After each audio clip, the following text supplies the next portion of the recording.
다 함께 찬양 드리시겠습니다.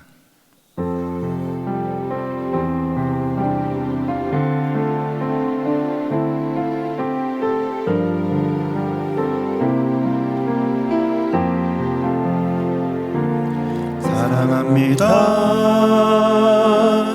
나의 예수님, 사랑합니다 아주 많이요. 사랑합니다 나의 예수님, 사랑합니다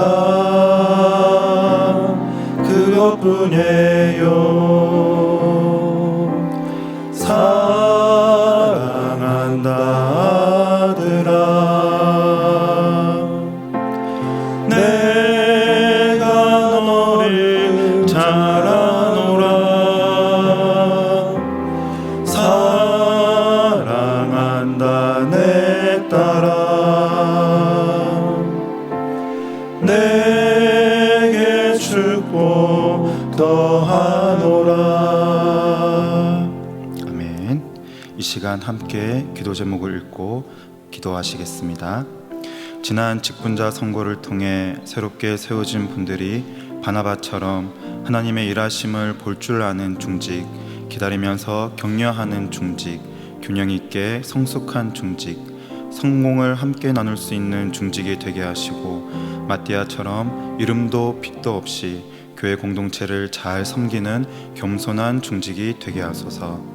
또한 하나님을 사랑하고 주님의 몸된 우리 대형교회를 사랑하고 담임 목사님과 같은 생각, 같은 뜻, 같은 말로 잘 돕는 중직이 되게 하시고, 하나님과 사람 앞에 늘 겸손하며 성령 충만하고 지혜로우며 좋은 성품을 가진 믿음이 좋은 중직이 되게 하소서. 낙선한 분들에게 큰 은혜를 주소서. 반석과 같은 굳건한 마음과 흔들림 없는 믿음을 더하여 주셔서 하나님을 사랑하고 교회를 사랑하는 주님의 기쁨이 되게 하소서. 이상의 기도 제목으로 다 같이 통성으로 기도하시겠습니다. 지난 직분자 선거를 통해 새롭게 세워진 분들이 바나바처럼 하나님의 일하심을 볼 줄 아는 중직, 기다리면서 격려하는 중직, 균형 있게 성숙한 중직, 성공을 함께 나눌 수 있는 중직이 되게 하시고, 마띠아처럼 이름도 빚도 없이 교회 공동체를 잘 섬기는 겸손한 중직이 되게 하소서. 또한 하나님을 사랑하고 주님의 몸된 우리 대형교회를 사랑하고 담임 목사님과 같은 생각, 같은 뜻, 같은 말로 잘 돕는 중직이 되게 하시고, 하나님과 사람 앞에 늘 겸손하며 성령 충만하고 지혜로우며 좋은 성품을 가진 믿음이 좋은 중직이 되게 하소서. 낙선한 분들에게 큰 은혜를 주소서. 반석과 같은 굳건한 마음과 흔들림 없는 믿음을 더하여 주셔서 하나님을 사랑하고 교회를 사랑하는 주님의 기쁨이 되게 하소서. 지난 직분자 선거를 통해 새롭게 세워진 분들이 바나바처럼 하나님의 일하심을 볼 줄 아는 중직, 기다리면서 격려하는 중직, 균형 있게 성숙한 중직, 성공을 함께 나눌 줄 아는 중직이 되게 하시고, 마띠아처럼 이름도 빚도 없이 교회 공동체를 잘 섬기는 겸손한 중직이 되게 하소서. 또한 하나님을 사랑하고 주님의 몸된 우리 대형교회를 사랑하고 담임 목사님과 같은 생각, 같은 뜻, 같은 말로 잘 돕는 중직이 되게 하시고, 하나님과 사람 앞에 늘 겸손하며 성령 충만하고 지혜로우며 좋은 성품을 가진 믿음이 좋은 중직이 되게 하소서. 낙선한 분들에게 큰 은혜를 주소서. 반석과 같은 굳건한 마음과 흔들림 없는 믿음을 더하여 주셔서 하나님을 사랑하고 교회를 사랑하는 주님의 기쁨이 되게 하소서. 예수님의 이름으로 기도합니다. 아멘. 오늘 우리에게 주시는 하나님의 말씀은 누가복음 17장 11절에서 19절까지 말씀입니다. 신약성경 125면 누가복음 17장 11절에서 19절까지 말씀입니다.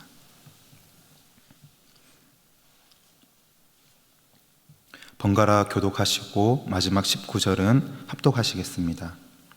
예수께서 예루살렘으로 가실 때에 사마리아와 갈릴리 사이로 지나가시다가 한 촌에 들어가시니 문둥병자 10명이 예수를 만나 멀리 서서 소리를 높여 가로되 예수 선생님이여 우리를 긍휼히 여기소서 하거늘 보시고 가라사대 가서 제사장들에게 너희 몸을 보이라 하셨더니 저희가 가다가 깨끗함을 받은지라. 그 중에 하나가 자기의 나은 것을 보고 큰 소리로 하나님께 영광을 돌리며 돌아와 예수의 발 아래 엎드려 살해하니 저는 사마리아인이라. 예수께서 대답하여 가라사대 10사람이 다 깨끗함을 받지 아니하였느냐? 그 9은 어디 있느냐? 이 이방인 외에는 하나님께 영광을 돌리러 돌아온 자가 없느냐 하시고. 같이 읽습니다. 그에게 이르시되 일어나 가라 내 믿음이 너를 구원하였느니라 하시더라. 아멘. 오늘 우리는 사마리아인의 감사라는 제목으로 말씀을 듣고자 합니다. 본문의 사마리아인의 감사를 통해 예수님께서 받으시는 감사는 무엇인가에 대한 답을 찾으셔서 맥주 감사 주일을 앞둔 오늘 큰 감사를 주님께 드릴 수 있는 저와 여러분이 되시길 간절히 축원합니다. 첫 번째로 예수님께서 받으시는 감사는 간절한 요청으로부터 시작됩니다. 11절과 12절에 따르면 예수님은 사마리아와 갈릴리 사이 한 촌에서 문둥병자 10명을 만나셨습니다. 당시 사회 관습에 따르면 문둥병자들은 성 안에 살 수 없고 성 밖에 살아야 했습니다. 문둥병에 걸리면 더 이상 가족들과 함께 지낼 수 없었으며 직장을 다니거나 성전에서 예배를 드릴 수도 없었습니다. 아울러 그들은 다른 사람에게 병이 전염되지 않도록 거리를 다닐 때마다 부정하다, 부정하다 라고 외쳐야 했죠. 부정하다는 말은 단지 육체의 질병만을 뜻하지 않습니다. 당시 유대 사회에서는 영적으로 부정한 죄를 저질렀기 때문에 문둥병에 걸렸다고 믿었습니다. 10명의 문둥병자들은 이런 절박한 상황 가운데서 우리를 긍휼히 여기소서라고 예수님께 소리쳤던 것이죠. 예수님은 이렇게 간절히 자비를 구하는 이들을 어떻게 대하십니까? 예수님은 도움을 청할 수밖에 없는 이들을 긍휼히 여기셨습니다. 도움을 구하는 간절한 외침을 들으실 때 예수님은 가만히 계시지 않으십니다. 그들을 반드시 도와주시죠. 저와 여러분에게도 똑같이 대하십니다. 하나님은 우리가 자랑스러운 행위를 늘어놓을 때가 아니라 나의 비참한 처지를 깨닫고 간절히 도움을 요청할 때 은혜를 베푸십니다. 하나님 앞에서 자신의 의를 내세우는 사람보다 간절히 도움을 구하는 사람이 하나님의 마음을 움직일 가능성이 더 많다는 사실을 잊지 마시기 바랍니다. 나의 잘못된 행위를 다 고칠 수 있을 때까지 기다렸다가 비로소 용서를 구할 수 있다고 생각하지 마십시오. 용서를 구하기 전에 죗값을 보상해야 한다는 생각은 잘못된 것입니다. 예수님은 신성을 지니신 하나님이시기 때문에 오직 한 문둥병자만 감사를 드리러 올 것을 미리 아셨습니다. 하지만 그럼에도 불구하고 도움을 구하는 10명의 문둥병자 모두를 주님께서는 고쳐주셨습니다. 문둥병자들은 자신들의 죄와 잘못을 다 고백하지 않았는데도 그들은 문둥병을 고침받았습니다. 이 사실을 잊어서는 안 됩니다. 오히려 주님은 이러한 우리의 연약함을 아시기에 우리의 간절한 요구를 들어주시는 것이죠. 이렇듯 예수님께서 받으시는 감사는 간절한 요청으로부터 시작됩니다. 이전에 아무리 크고 심각한 죄를 지었다고 해도 주님, 저 문둥병자들과 같이 나도 긍휼히 여겨주십시오라고 외치는 저와 여러분이 되시길 간절히 축원합니다. 두 번째로 예수님께서 받으시는 감사는 사심이 없는 감사입니다. 15절에서 예수님께 돌아온 한 문둥병자는 자신의 안전에는 전혀 관심이 없습니다. 어떻게 우리가 이 사실을 알 수 있을까요? 당시에 문둥병자가 치유되었을 때에는 반드시 제사장에게 찾아가 자신의 몸을 보여야 했습니다. 제사장으로부터 문둥병이 나았다는 확실한 선언이 있어야만 병이 완전히 치유가 된 것이죠. 환자가 스스로 보기에 내 문둥병이 없어졌다고 돌아다니거나 사회생활을 할 수 있는 것이 아닙니다. 그래서 예수님은 14절에서 그들에게 제사장에게 가서 몸을 보이라고 하셨습니다. 우리는 알고 있습니다. 예수님께서는 대부분 병자들을 만난 그 자리, 그곳에서 바로 그들의 병을 고쳐주신 것을 말입니다. 그런데 오늘 본문에서는 예수님께서 그들의 문둥병을 만난 그 자리에서 바로 고쳐주시지 않습니다. 그들은 문둥병을 여전히 가진 채로 예수님의 말씀에 의지하여 제사장에게 몸을 보이러 가는 도중에, 다시 말씀을 드리면 제사장에게 몸을 보이러 가다가 그 중간에 치유가 되었습니다. 이때 한 문둥병자가 몸이 다 나았다는 제사장의 공식적인 선언을 듣기도 전에 다시 돌아와 예수님께 감사를 드렸습니다. 16절에 그가 예수님 발 아래 엎드려 살해하였다고 되어 있는데 대부분의 성경은 이 부분을 감사로 번역하고 있습니다. 그런데 이 감사가 알고 보면 얼마나 위험한 일인지 아십니까? 순식간에 몸이 나았다는 사실은 바꾸어 생각하면 원래의 상태로 쉽게 돌아갈 수 있는 가능성을 내포하고 있습니다. 다시 이전 상태, 문둥병 걸리는 상태로 쉽게 돌아갈 수 있다는 것이죠. 돌아온 문둥병자는 자칫 회복했던 건강을 다시 잃을 수도 있었습니다. 그럼에도 불구하고 이 문둥병자는 예수님께 감사하는 일을 최우선순위로 생각하게 되었습니다. 무엇이 그의 마음을 변화시켰을까요? 사실 이 문둥병자를 비롯한 10명의 문둥병자에게 제일 급선무는 제사장으로부터 자신의 문둥병이 깨끗해졌다는 선언을 듣는 것입니다. 그렇기 때문에 이 한 명을 제외한 나머지 9명의 문둥병자는 길을 가는 도중 자신의 문둥병이 나은 것을 보고 어떻게 했겠습니까? 길을 가는 도중, 제사장에게 가는 도중에 나음을 입었어요. 여러분이라면 어떻게 하시겠습니까? 더 빨리, 더 속력을 내어서 젖먹던 힘까지 짜내어서 제사장에게 달려가야 합니다.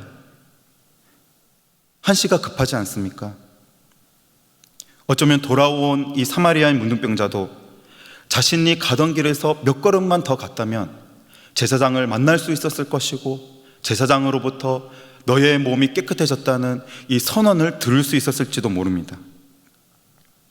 과거에 잃었던 모든 것을 회복할 수 있습니다. 더 이상 모욕을 듣지 않아도 되고 사람들을 피해 다닐 필요도 없이 떳떳하게 가족과 사랑하는 사람들에게 돌아갈 수 있었습니다. 1분 1초라도 더 빨리 제사장에게 달려가는 것이 정상인데 이 문둥병자는 가던 길을 멈추고 예수님께로 돌아왔습니다. 그런데 문둥병자가 감수했던 위험은 이것만이 아닙니다. 예수님은 유대인의 거룩한 선생으로 일컬음을 받던 분입니다. 감사를 드리려고 돌아온 문둥병자는 유대인이 아니었습니다. 그가 유대인들과 반목관계에 있었던 사마리아인임을 16절에서 성경은 우리에게 알려줍니다. 처음에 그는 다른 9명의 문둥병자들 틈에 섞여 예수님께 병 고침을 받았습니다. 자신이 사마리아인이라고 굳이 밝히지 않아도 되었던 것이죠. 어쩌면 예수님이 그런데 혼자 돌아옴으로써 9명은 가던 길을 달려갔는데 그는 혼자 돌아옴으로써 이제는 사마리아인이라는 이 신분을 드러낼 수밖에 없게 되었습니다. 어쩌면 예수님이 내가 병을 고쳐준 사람들 가운데 유대인이 아닌 이방인이 있었구나 라며 병을 고쳐주신 것을 취소할 수도 있는 상황입니다. 하지만 그는 이러한 암울한 가능성들 가운데도 불구하고 자신의 안위를 전혀 고려하지 않습니다. 그가 예수님을 만나기 전에는 자신의 문둥병을 고침받는 것이 최고의 목표였습니다. 어떻게든 이 문둥병이 낫고 싶다. 그러나 그가 예수님을 만나 그분의 말씀에 이 생명의 권세가 있는 것을 체험한 순간 최고의 목표, 문둥병의 고침보다 또 자신이 사마리아인이라는 이 신분을 밝혀야 하는 난처한 상황을 모면하는 것보다 하나님의 아들이신 예수님을 만난 것과 예수님께 감사하는 것을 자기 인생의 가장 위대한 목표로 바꾼 것입니다. 이제 문둥병의 고침은 이 사마리아인에게 사사로운 유익이 되었습니다. 그가 이전에 인생의 목표를 사사로운 유익으로 여기고 배제할 수 있었기에 그는 예수님께서 받으시는 감사에 이르게 될 수 있었습니다. 우리도 마찬가지입니다. 여러분들에게도 자신만의 최고의 목표가 있으시겠죠. 그것을 위해 기도하고 계실 것입니다. 주님, 이것만은 꼭 이루어 주십시오. 그러나 우리는 그 목표에 눈이 가려져서 그것을 이루시고 성취하시는 분이 누구신지를 잊어버릴 때가 많습니다. 주님께 돌아온 단 한 명, 사마리아의 문둥병자를 보십시오.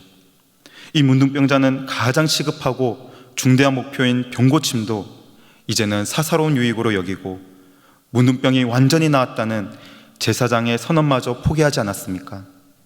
우리도 사사로운 유익을 버리고 그 어떤 것보다 주님께서 나를 구원해 주시고 나의 부족함과 연약함을 채워주시는 이 은혜에 가장 먼저 반응하는 저와 여러분이 되시기를 간절히 축복합니다.